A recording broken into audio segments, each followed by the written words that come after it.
Our top story at this hour. In a move to amplify its nuclear arsenal, reports reveal that China is working to build more than 100 silos. The construction for more than 100 new silos for Beijing's intercontinental ballistic missiles has already begun in its northwestern desert. Satellite images obtained by researchers show a grid covering hundreds of square miles in China's Gansu province. There are nearly 119 identical construction sites which are said to have features similar to China's existing launch facilities. And as of now, China has a stockpile of 250 to 350 nuclear weapons. The number of new missiles intended for those silos is unknown. What is expected is that China is using the silos to store its DF-41 missiles.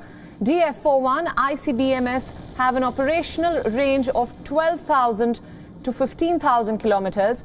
The silos' aim is to ensure that the survival of the weapons and delivery systems can be maintained. The Chinese Navy has also introduced new nuclear weapons-capable submarines to its growing fleet. Using similar strategy, the US has developed a plan to move these across a grid of silos during the Cold War. This was done to make sure that Soviet war planners could not locate the missiles at any given time. The discovery follows recent warnings by the Pentagon officials.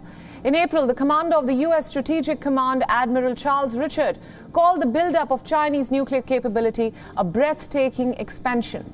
In a report published last year, the U.S. Department of Defense had mentioned China's evolving nuclear deterrence ambitions. It said that as China expands and modernizes its nuclear forces, China's nuclear warhead stockpile is projected to at least double in size over the next decade, and that China is moving to a launch-on-warning posture with an expanded silo-based force.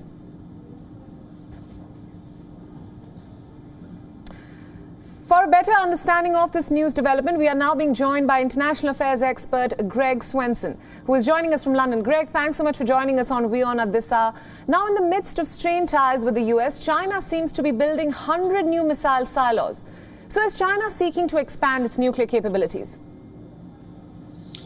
Yes, well, one would hope that they are just using this as a decoy strategy by building these silos. They do have a relatively modest nuclear arsenal of, as you mentioned, 250 to 350 nuclear warheads. But any escalation and any buildup by the Chinese should be worrisome. Now, granted, the U.S. has many more nuclear warheads, and between the U.S. and the Russians, there's about 11,000. It's still troublesome that the Russian military has over 3,500 warheads. But any escalation with China should be worrisome, coming on the heels of the border clashes with India, the South China Sea takeover, the Belt and Road debt trap that's being exposed now, and also the cyber theft of intellectual property from the U.S. and other Western nations. So this should be worrisome. It's probably not a crisis yet because of the modest numbers, but it's definitely worrisome.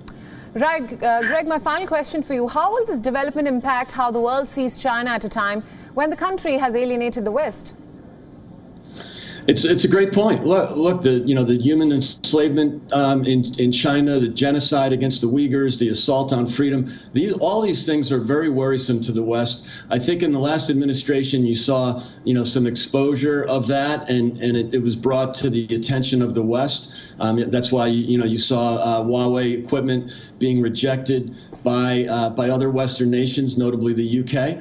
And so I think that, it's a start, and I think that the current administration is continuing with its, shall we say, distrust of the Communist Party, of the CCP. This is not anything against the Chinese people. Remember, it's only 95 million people that are members of the CCP, and they're ruling over 1.4 billion people. So, look, I think this is a good sign that the West is showing unity against the expansionary nature of the Chinese, and I think that's a good sign. And you saw that in the G7 2 weeks ago.